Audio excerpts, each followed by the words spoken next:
February 17th, 2026. The world lost Reverend Jesse Louis Jackson at age 84. Born October 8, 1941, in Greenville, South Carolina, to an unmarried 16-year-old mother, raised by his grandmother, rode in the back of the bus, couldn't use the whites-only library in his hometown. That library arrest in 1960 changed everything. He was 19 years old. March 7th, 1965, Jesse Jackson watched Bloody Sunday on television. Alabama state troopers attacking peaceful marchers on the Edmund Pettus Bridge in Selma. The next day, he organized a caravan of seminary students and drove to Alabama to join Martin Luther King Jr. in the Selma to Montgomery March. King noticed him immediately. At 23, Jackson had a confidence that couldn't be ignored. King put him in charge of Operation Breadbasket, the SCLC's economic empowerment program in Chicago. King said, "We knew he was going to do a good job, but he's done better than a good job." Jackson called those years with King a phenomenal 4 years of work. April 4th, 1968, the Lorraine Motel in Memphis, Tennessee. Jackson was there when King was assassinated. He carried that trauma for the rest of his life. In a 2018 interview, he said, "Every time I go back, it pulls a scab off, and the wound is still raw.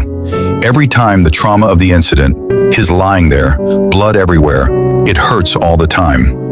After King's death, Jackson refused to stop. In 1971, he founded Operation Push, People United to Save Humanity.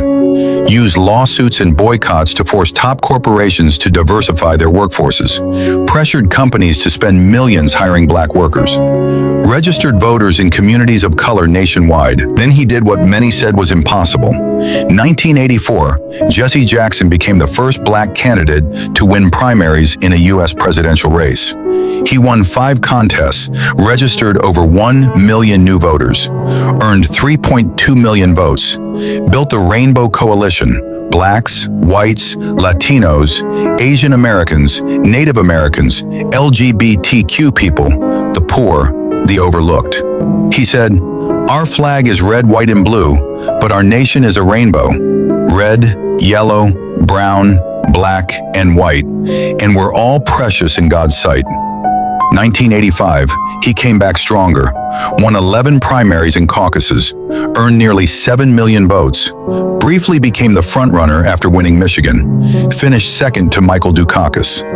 At the Democratic National Convention, he gave the "Keep Hope Alive" speech that electrified a generation. And because Jackson fought for proportional delegate allocation instead of winner-take-all, he changed the rules of the Democratic Party forever.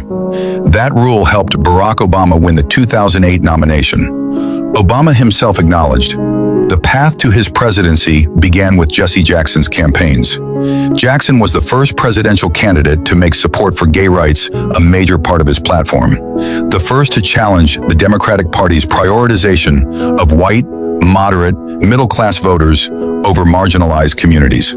He negotiated the release of hostages and prisoners worldwide. Syria in 1984, Cuba in 1984, Iraq and Kuwait in 1990, Kosovo in 1999. He traveled to over 60 countries advocating for human rights. March 2025.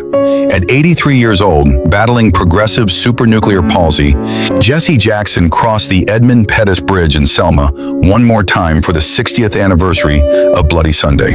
He said, "The blood of Selma set all of us free." This morning, surrounded by his family in Chicago, Reverend Jesse Louis Jackson died peacefully at home. He was a protege of Martin Luther King Jr., a 2-time presidential candidate, founder of the Rainbow Push Coalition, a Baptist minister, a moral voice, a servant leader. He changed corporate America. He changed the Democratic Party. He changed what was possible for black politicians in this country. His family said it best. "Our father was a servant leader, not only to our family, but to the oppressed, the voiceless, and the overlooked around the world." Comment, "Keep hope alive" if Jesse Jackson's life inspired you. Share this so the world remembers what he built. Follow Black History Unfiltered.